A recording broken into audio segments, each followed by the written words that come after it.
You're listening to The Empowered Advocate, a podcast from Greensboro Pregnancy Care Center.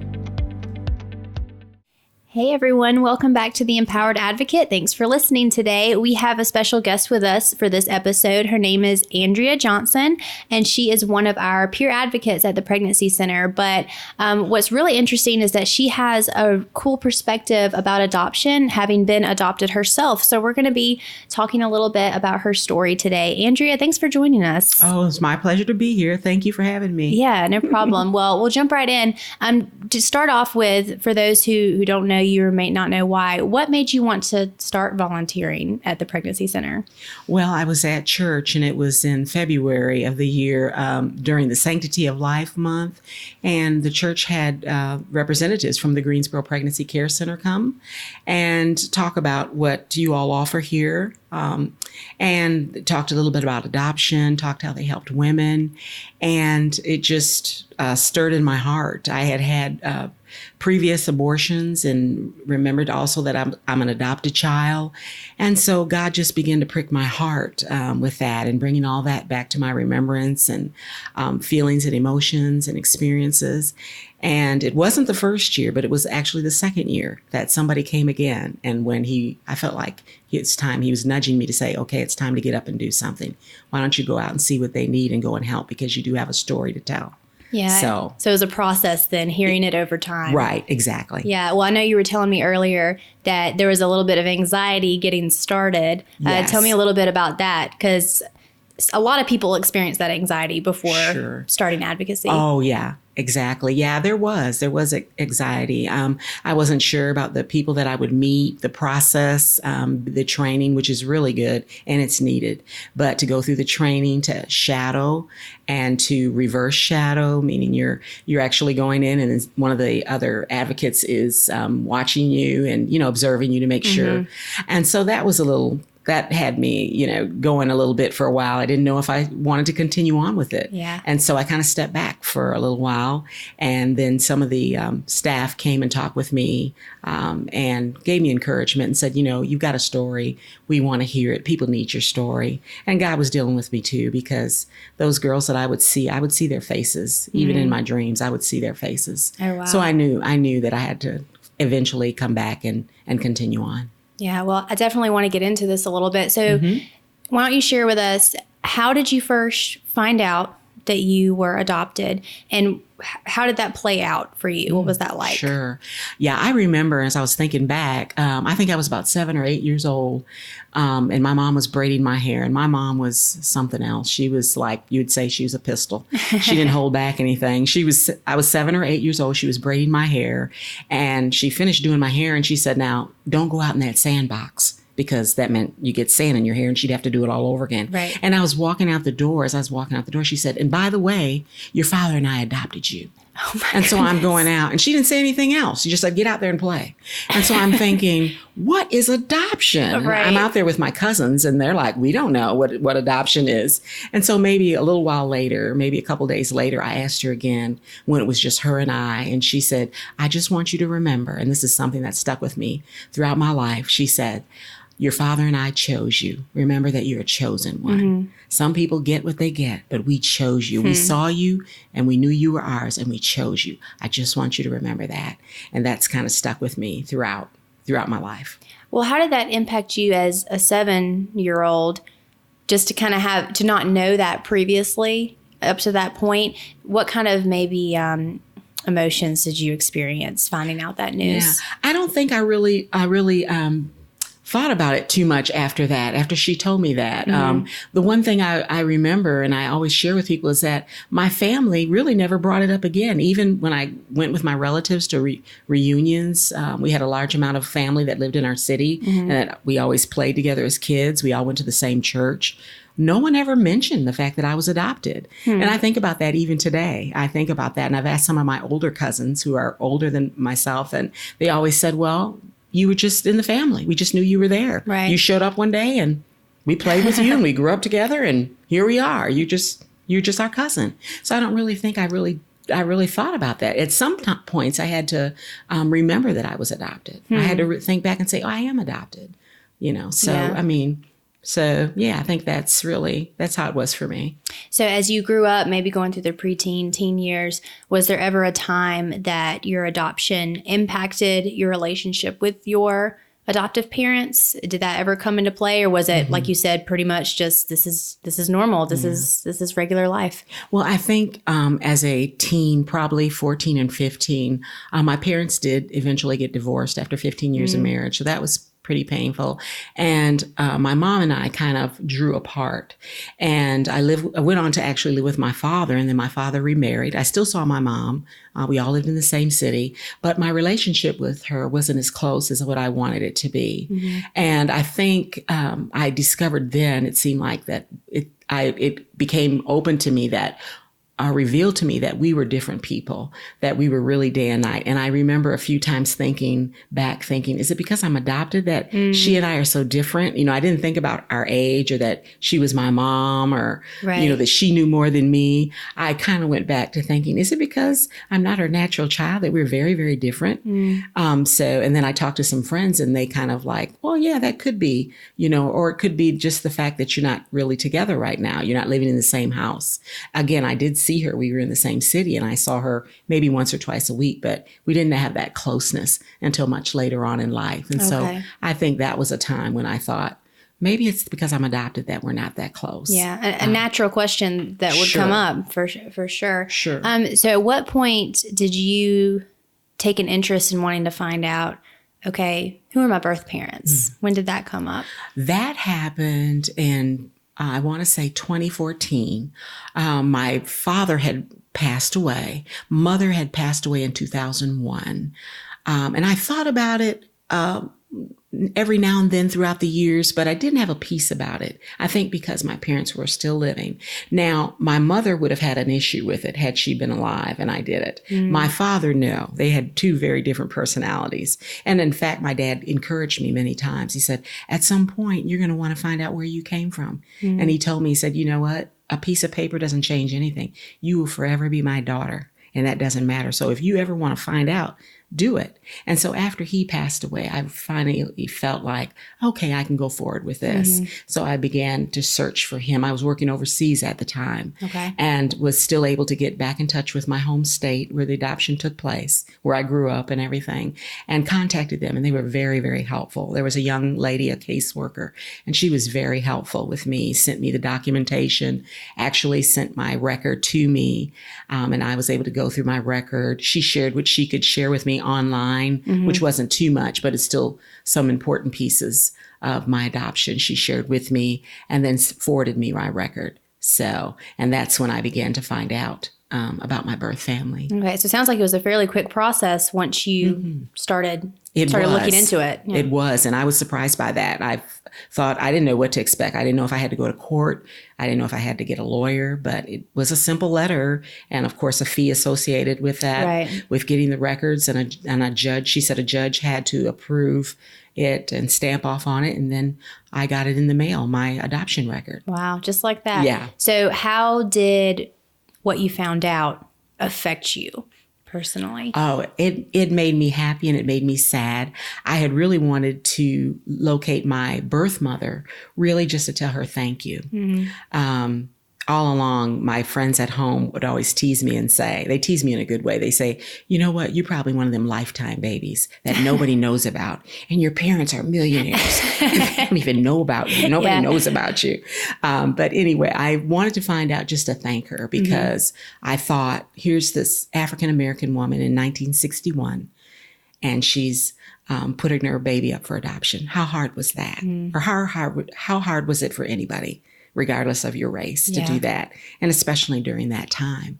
And so I found out that she had actually passed away in 2006. And so I was a little sad at that. I had some moments where I was sad because I wanted to tell her thank you. Right.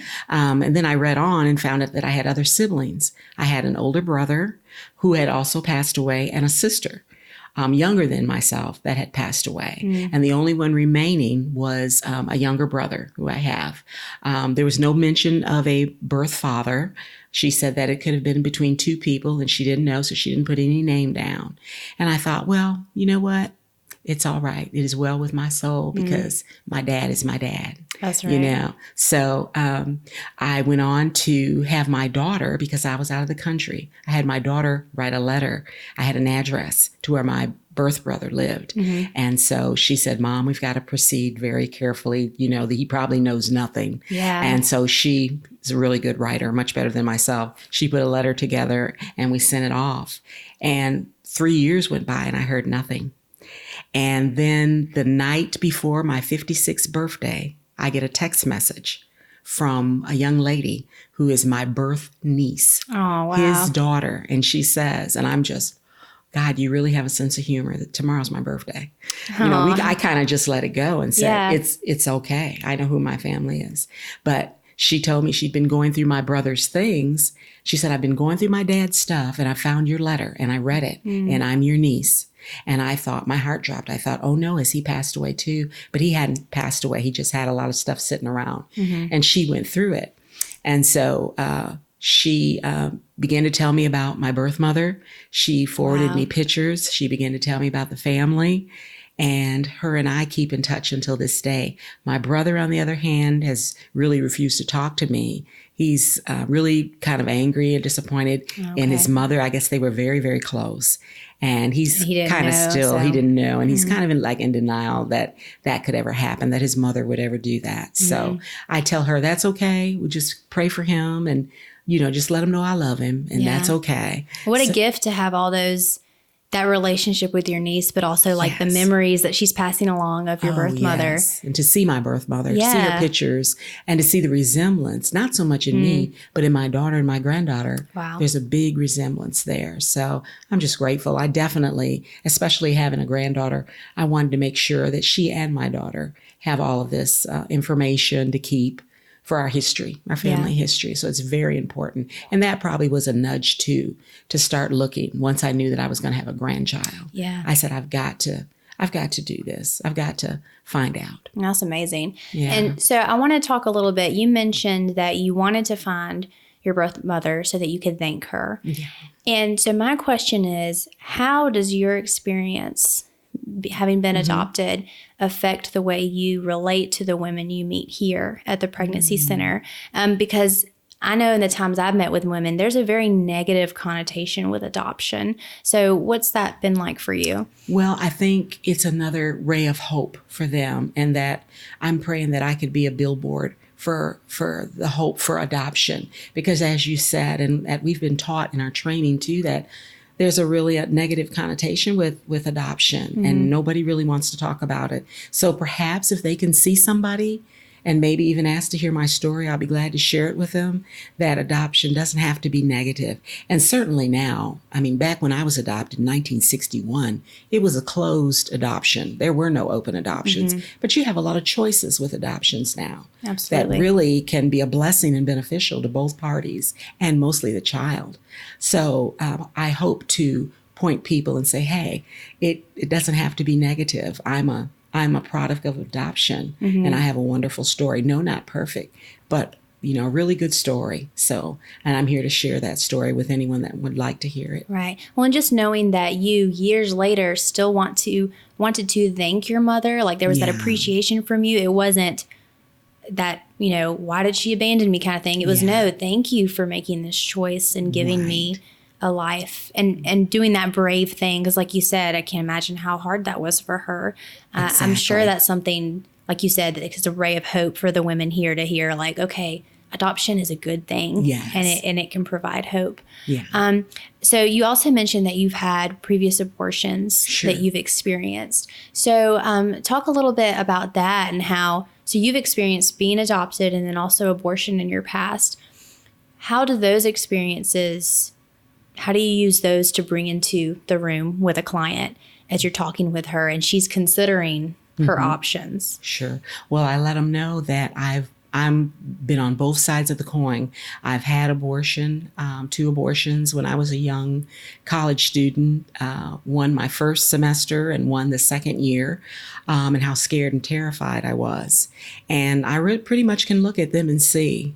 I know that fear, that look of fear, and that look of doom and just despair, because I was there.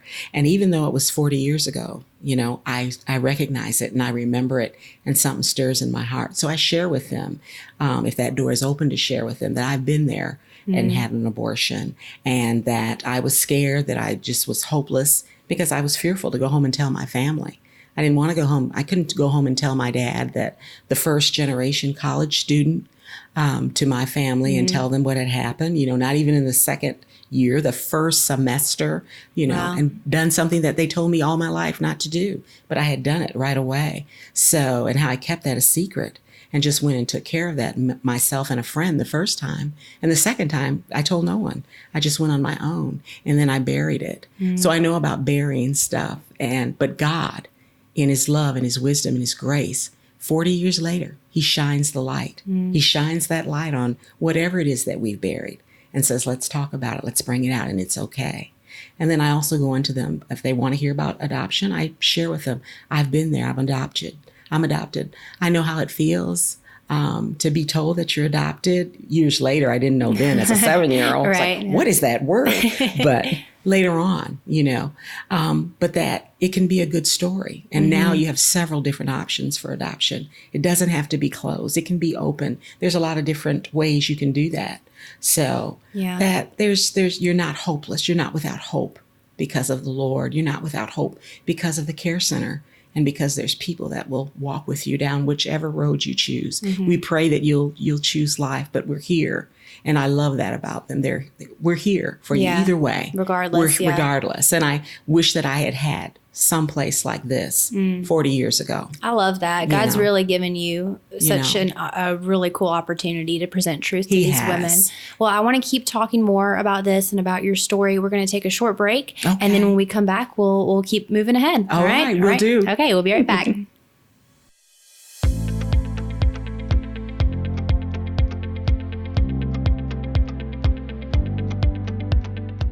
All right, we're back with the Empowered Advocate, and I'm here with Andrea Johnson, and she's just been sharing her story with us about her own being adopted, and then also some abortions that have been in her past, and how that's really served her in helping to minister to women here at the Pregnancy Center. So, Andrea, I've really been enjoying hearing your story so far. Thank you for being so transparent.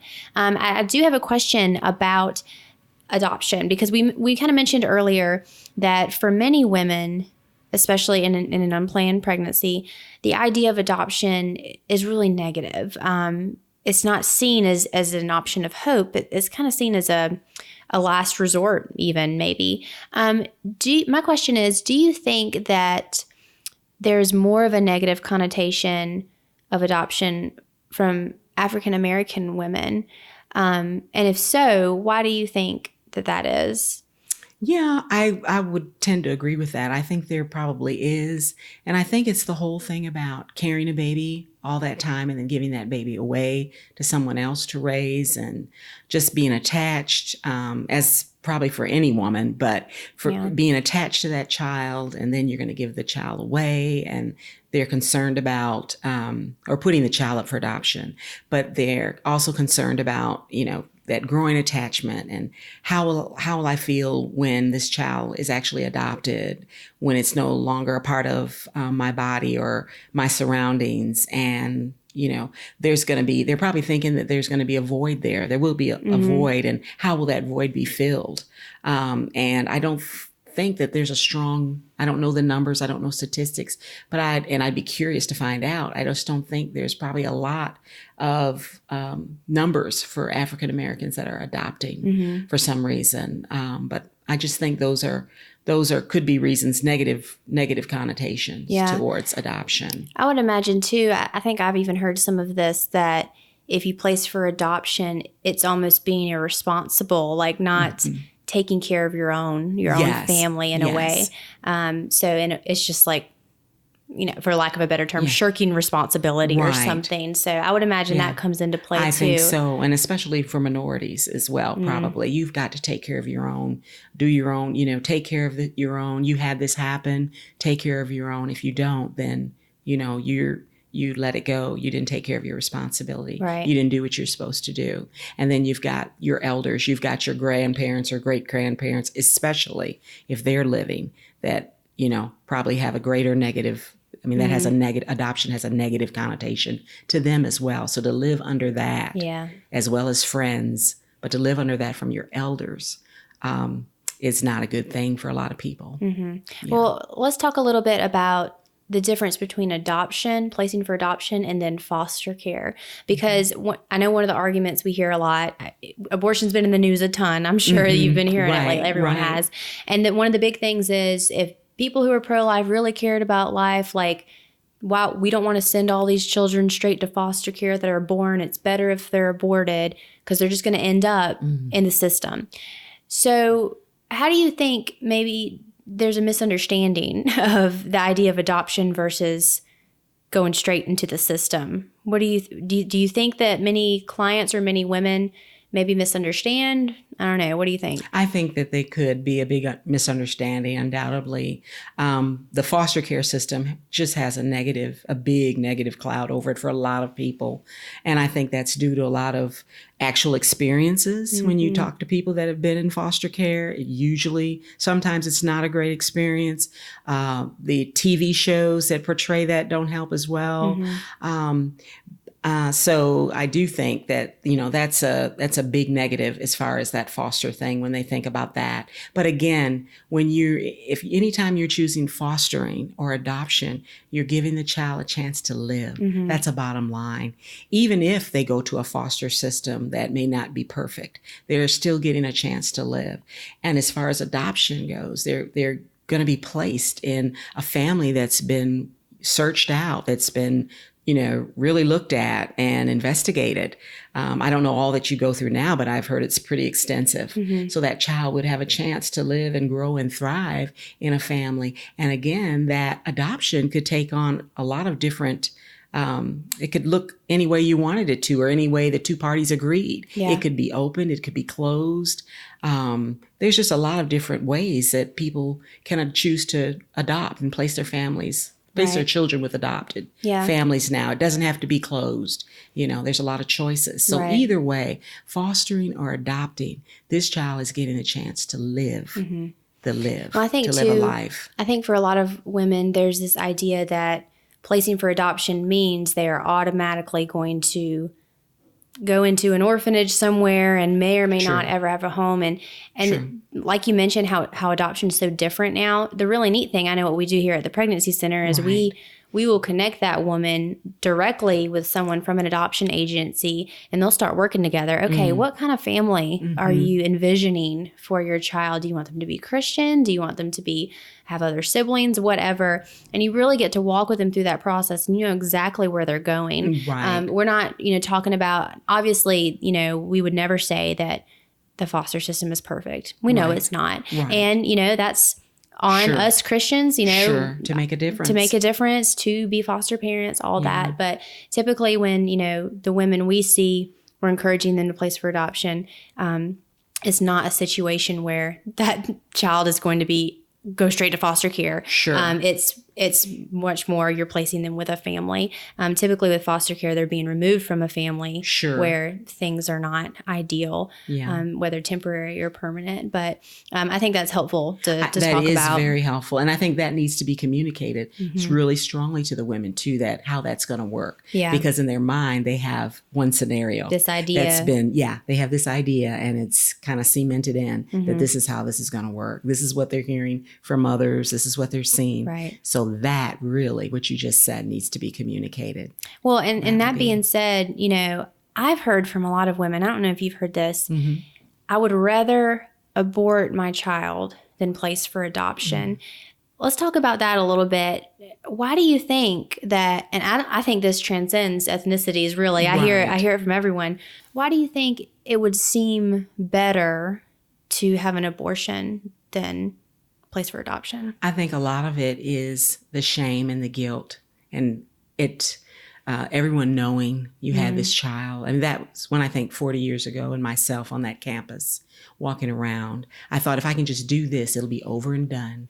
See, that the adversary wants you to think it's over and done with, and you'll never have to deal with it again. But that's a lie. And we know he's a father of lies. He wants you to bury it, and it'll be over. Nobody will know. Yeah. That's the whole thing. Because if I have this child, and everyone's going to know, people are going to talk about me. I'm going to be put down. My family will be disappointed. All of those types of things. But if I can go away and I can take care of this, and I don't tell anybody, it's going to be done. It's going to be over. But that's not true, because at some point it comes back. Yeah. I think that's largely what good. That's about. Yeah, that idea of being able to just hide it and just go on, seemingly go on. Right. But you don't go on business for as long. usual. Right. But no, yeah. We'll talk about that a little bit. You mentioned you had 2 in your past. When you did have your abortions, were you able to kind of go on with regular life for a while? Like, at what point did it become something that kind of came back and was difficult? I think I did go on with regular life for a while. I dealt with it. I suppressed it. And I know there's been studies about the mind and the psyche and all of that, and that the brain is a phenomenal thing, that you can put things. People talk about really traumatic experiences and how they don't remember, so I think for a while I buried it for years and really didn't think about it. It would come up every now and then, but I just really went on with life. I quit school. I went into the military, had a 21-year military career, got married, had a baby, got divorced, still was in the Army. So I ended up going to a couple conflicts. So my life was really busy in a lot of different things, not all good things, not all bad. So it was really kind of suppressed for many, many years. But every once in a while, it would come back, every once in a while. And I guess God just chose this season of my life, going to my church and hearing that young lady from the center speak, that he began to say, we're going to deal with this now. Wow. Yeah. So, for anyone who's listening, there might be someone who has had an abortion in their past. If you could speak to that person who is maybe dealing with that part of that abortion, what would you say to them? I would say that there is love and grace and forgiveness in the Lord. Don't beat yourself up. We are here at Greensboro Pregnancy Care Center. We have Bible studies. We have counseling for those who have gone through the abortion experience. You are not alone. There's a lot of us, and you're not by yourself. There's forgiveness. There's healing. There's love. You can start again because of Christ and what he's done. And so don't beat yourself up. Come on in and get some help. We're here to help. I love that. Yeah. And all of that happens when you mentioned abortion, you tend to want to hide it, Yes. but the healing comes when you share it and you remove the veil, I guess you could say, and shine light. And Mary, let me say too, that I believe when we hide something, that nothing good comes from it. And I think back, when I think on my life and I think about my divorce, I think about other things that have happened, I think probably was a result of some of that hiding, because see, that was suppression of pain down there that wasn't dealt with, and it comes out in other forms. So that's another big reason why we don't want to hide, and that the Lord, he brings things to the light. Right. The adversary works in the dark, but he brings them to the light. We want to deal with this so that you can go on and have the best life possible. Yeah, that's great. I love that. Yeah. Well, last question. What would you say, again, talking to the listener again, maybe someone who has been adopted or even has recently found out that they were adopted and is struggling with this new reality, this new knowledge. What words would you give to that person about how to think, how to perceive, how to think about that reality? Oh, I would just say that you were given up for adoption. That was, and I had to find out and come to a peace with myself, but that was the greatest act that your parent could do for whatever reason, whatever the situation was, whatever the reason was. They really gave up something, the most precious thing to them, for you to have a better life. They gave it up for whatever reason. They laid it down and they gave it up they gave you up so that you could have a better life. That is undying love. They didn't try to make something happen that would have been hurtful for you, or you would have gone without, or could have been very traumatic. They looked at you and said, you know what? I'm going to do the best I can by this child. Regardless of the reason, I want this child to have the best.